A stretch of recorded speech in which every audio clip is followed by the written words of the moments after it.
Donc, je vous le répète, puisque tout part de là, l'attestation de salaire indispensable pour examiner les droits aux IJ. Elle est obligatoire pour tout arrêt de travail. Avec la DSN, le signalement d'arrêt de travail remplace l'attestation de salaire. L'utilisation de la DSN est devenue une routine pour la plupart d'entre vous. Cependant, encore une fois, il est nécessaire de rappeler ce point important. Euh, donc, elle permet de simplifier les démarches administratives et elle implique une gestion régulière des événements et permet de réduire considérablement le délai de traitement, évidemment.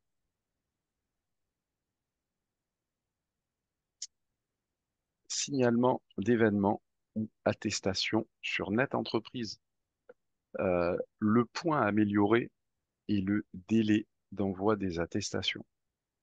À savoir que le délai est calculé entre la date de prescription de l'arrêt de travail et la première attestation valide déclenchant le remboursement de l'indemnité journalière. Par conséquent, une attestation invalide provoque inéluctablement un retard et ne pourra pas permettre de versement d'indemnité journalière. Quand signaler un arrêt de travail en DSN? Dès réception d'un arrêt de travail initial d'au moins un jour. À chaque changement de risque, maladie, maternité, pour chaque période en cas de fractionnement, congé, paternité. Nous avons déjà évoqué plusieurs reprises le signalement en DSN est plus simple, plus rapide et plus efficace.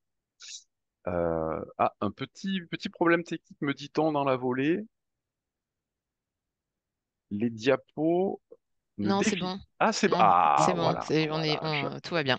Bon, Tout va écoutez, bien. tout va bien, tout va bien. C'est parfait. Donc, je reprends et je me répète. Tant pis pour vous. Donc, très important, encore une fois, l'arrêt de travail en DSN. Il s'agit d'informer d'un arrêt de travail initial d'au moins un jour. C'est une nécessité, et cela à chaque changement de risque et pour chaque période. Donc, un petit rappel contextuel, l'incidence sur la subrogation. Alors, euh, pour chaque événement, arrêt maladie, congé maternité, paternité, adoption, un signalement d'arrêt de travail est obligatoire. Le signalement d'arrêt de travail remplace l'attestation de salaire et déclenche un paiement d'indemnité journalière. Vous réalisez un signalement, dans quel cas? Dès que vous recevez un arrêt de travail initial d'au moins un jour. S'il n'y a pas de subrogation, cela signifie que le délai maximum est de 5 jours qui suivent la connaissance de l'arrêt. Le signalement vaut pour une série d'arrêts sans reprise de travail, arrêts initiaux ou prolongation, et sans rupture au-delà de 48 heures entre deux arrêts. Si vous subrogez deux possibilités d'envoi de signalement,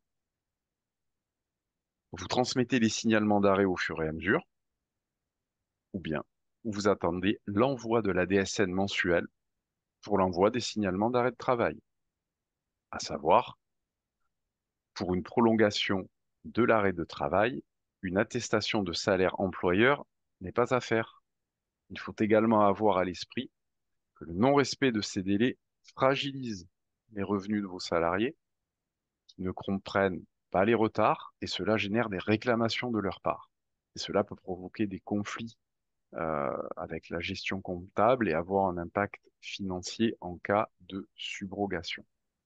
Thierry, est-ce Très, que je peux oui, Pardon, parce que Mais je tu peux peux, rajouter quelque chose au niveau de la rajoute. DSN. Donc, on voit qu'effectivement, quand l'employeur ne fait pas de subrogation, pardon, quand il fait de la subrogation, il a la possibilité d'envoyer donc les signalements en même temps que sa DSN mensuelle, donc à l'échéance prévue. Par contre, il faut savoir que l'envoi de la DSN mensuelle ne véhicule pas les signalements automatiquement. C'est-à-dire qu'il ne faut pas se contenter d'envoyer la DSN mensuelle à la date, à l'échéance prévue, et imaginer que ça génère automatiquement les signalements. Non, le signalement, c'est vraiment une action indépendante de l'envoi de la mensuelle. Voilà, c'est juste cette petite précision que je voulais apporter pour qu'il n'y ait pas de confusion entre la mensuelle et les signalements. Il faut vraiment les faire soit au fil de l'eau, soit à la fin du mois, mais dans tous les cas, il faut les faire à part.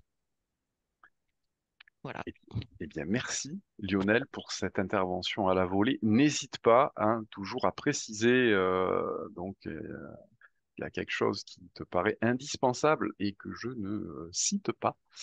Euh, Nous allons poursuivre sur très rapidement, toujours un petit rappel contextuel, en voie unique pour tous.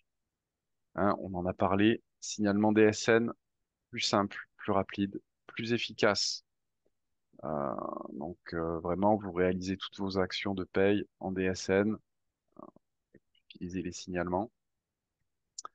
Encore une fois, vous gérez via votre logiciel propriétaire et dédié. Et donc, si vous avez un souci justement par rapport à ça, mais je pense que vous le savez, il faut contacter donc le support de votre éditeur. L'attestation de salaire sur Net Entreprise, encore une fois, du connu, du vu et du vécu, mais on y revient. Quand signaler un arrêt de travail en DSIJ, euh, des réceptions d'un arrêt initial d'au moins un jour à chaque changement de risque du maternité pour chaque période en cas de fractionnement, congé paternité par exemple. Toujours Net Entreprise, quand gérer un arrêt de travail, si le signalement DSN n'a pas fonctionné, ou si le compte-rendu ou bilan de notification vous y invite, et pour les temps partiels thérapeutiques, utilisez Net Entreprise dans ces situations restrictives, tous les risques étant pris en compte avec les signalements DSN, avec ou sans subrogation. Vous réalisez l'attestation de salaire en saisissant toutes les données. Vous suivez les comptes rendus par mail après la saisie de la dite attestation. Vous vérifiez les données saisies, notamment pour le dernier jour travaillé et la subrogation. Affaire sur Net Entreprise le plus vite possible à la réception du volet 3.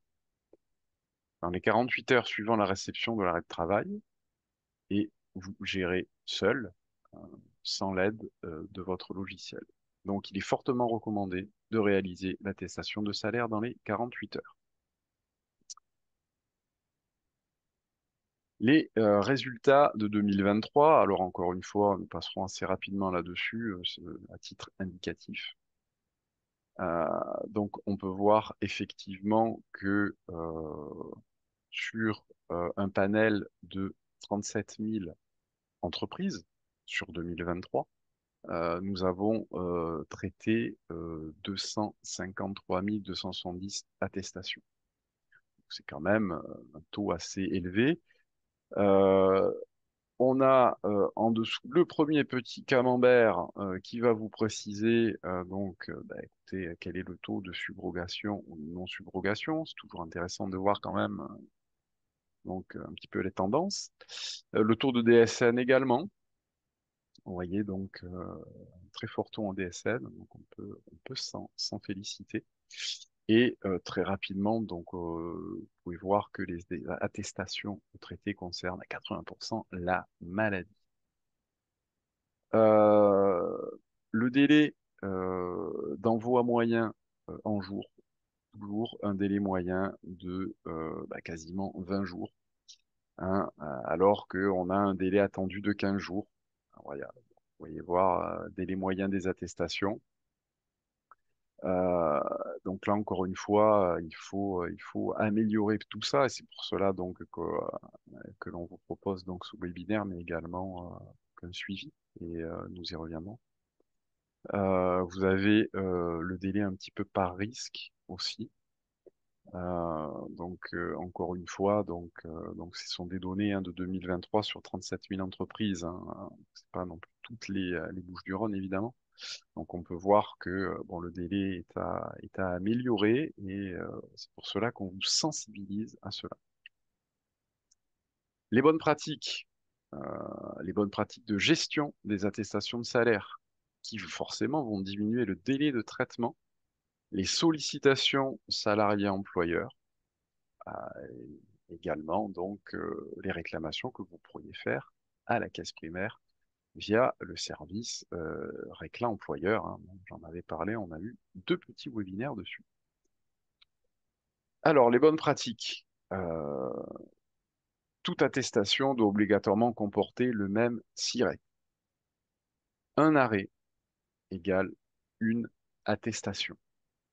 Vous pouvez le voir sur le petit schéma donc à votre droite.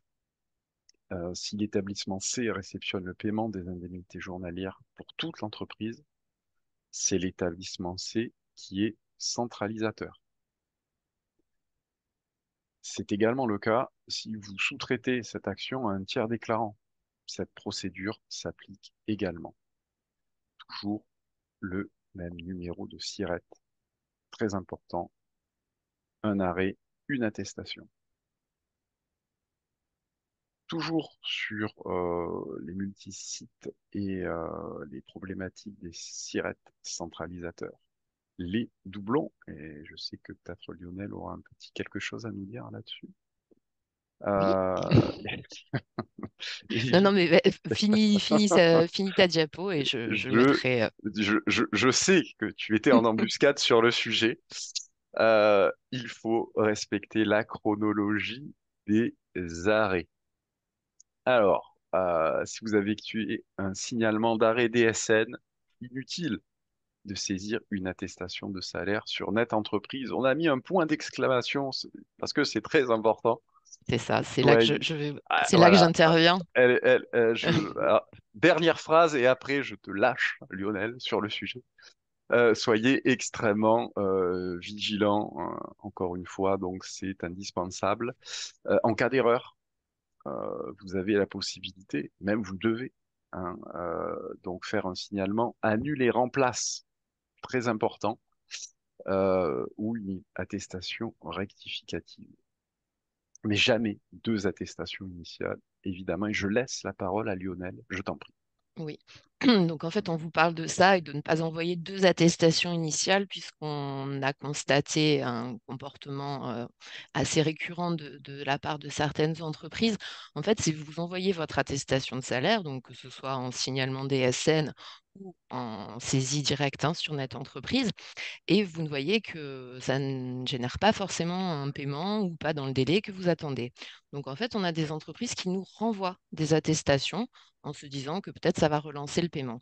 Donc je vous invite à arrêter totalement cette pratique qui ne permet pas de toute façon de gagner en efficacité puisque si la première attestation n'a pas permis le paiement, c'est que le dossier présente soit une anomalie au niveau de peut-être l'affiliation de votre salarié, ses droits ne sont pas forcément à jour, on n'a pas reçu l'arrêt de travail, ou il peut y avoir un problème, j'allais dire, administratif au niveau de ce dossier. Donc, si vous avez envoyé une attestation, qu'elle est en cours de traitement, ne renvoyez pas une attestation 2 semaines ou un mois après.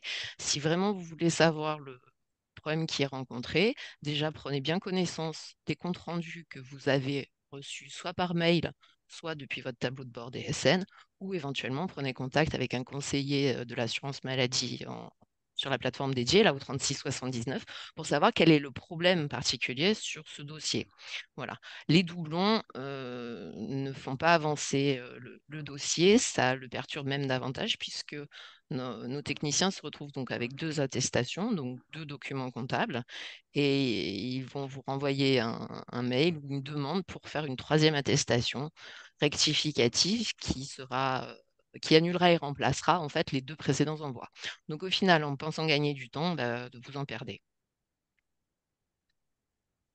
Voilà, j'ai Ah mis oui, me oui. Mais non, mais tu as bien fait encore une fois d'assister là-dessus.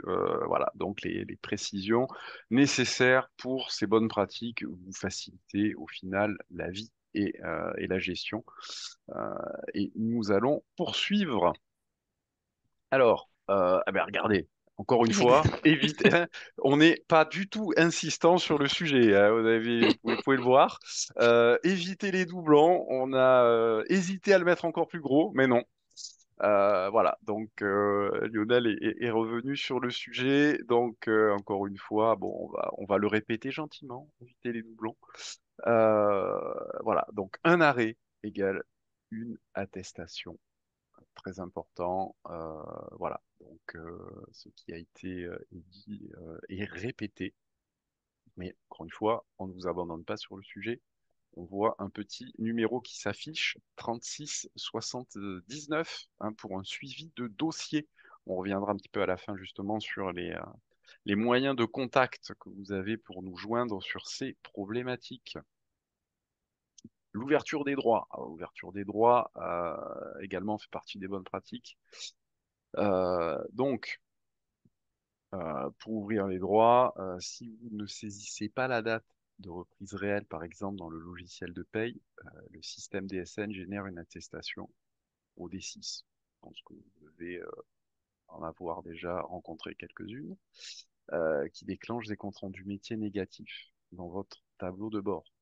Donc, le en fait système DSN suppose que l'arrêt de travail est toujours en cours, alors même que votre salarié a repris son activité. Donc, il est impératif de saisir la date de reprise de votre salarié pour ne pas générer des flux inutiles. Oui, Lionel. oui, cet envoi, en fait, il est totalement transparent pour les Hmm. employeurs qui sont en DSN, puisqu'en fait, il est généré automatiquement au bout du 4e mois d'arrêt continu.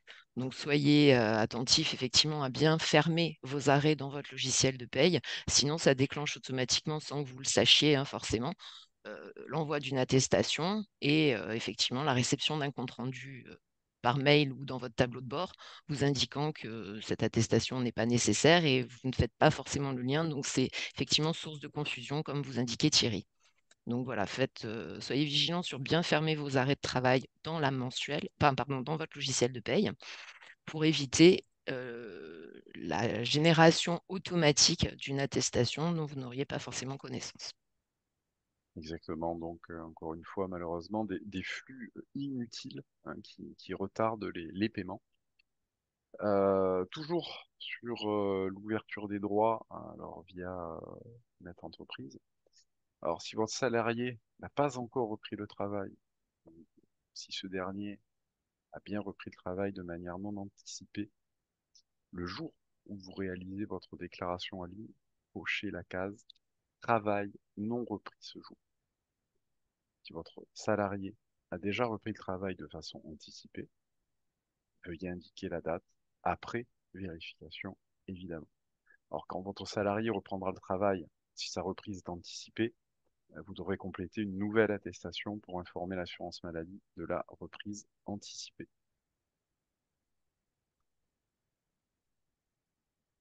Suivi des indemnités journalières. Le tableau de bord, encore une fois, un terrain connu en ce qui vous concerne, hein, donc en DSN. Consultez systématiquement le bilan de traitement pour vous assurer de la reconstitution de l'attestation de salaire.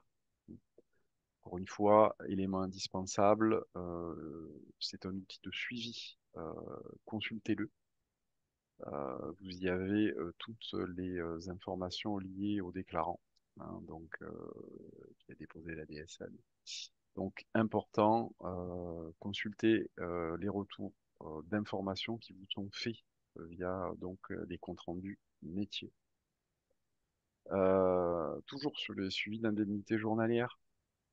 Euh, donc sur Net Entreprise, hein, vous recevrez un accusé de dépôt et un bilan de traitement sur l'adresse mail enregistrée sur Net Entreprise. On va revenir un petit peu sur les habilitations un petit peu plus tard. Euh, Bien sûr, ces habilitations doivent être mises à jour. Alors le compte-rendu, quel est-il? Donc un compte-rendu qui vous est envoyé par mail à l'adresse renseignée. L'accusé de dépôt s'affiche en fin de saisie après l'envoi du formulaire et le bordereau de paiement des IJ est accessible depuis le formulaire attestation de salaire en cas de subrogation.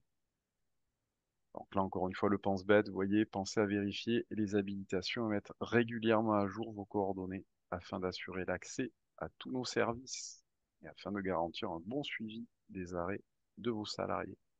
Donc là, petite diapositive, encore une fois, pour vous rappeler un petit peu, globalement, voilà, les utilisateurs sur Net Entreprise. Donc même si ça ne concerne pas directement, effectivement, l'assurance maladie, mais Net Entreprise, effectivement, vous permet effectivement d'avoir plusieurs profils, donc notamment le profil administrateur avec le nom email et déclarant nom email, encore une fois. Euh, Soyez attentifs à la mise à jour et au suivi régulier donc du duo nom, prénom, adresse email. C'est vraiment indispensable pour justement profiter de tous les services qui vous sont proposés et surtout du suivi. Et nous approchons d'un élément essentiel, les contacts quand vous avez une problématique. Alors, vous le connaissez, le numéro de Net Entreprise 0806 800 700. Également, vous retrouverez le mode opératoire sur le site dédié Formation Net Entreprise et la base de connaissances qui est généralement manuscrite, mais également avec des tutoriels vidéo sur chaque petit objet de votre questionnement. Vous pourrez trouver donc une réponse sur le site Net Entreprise.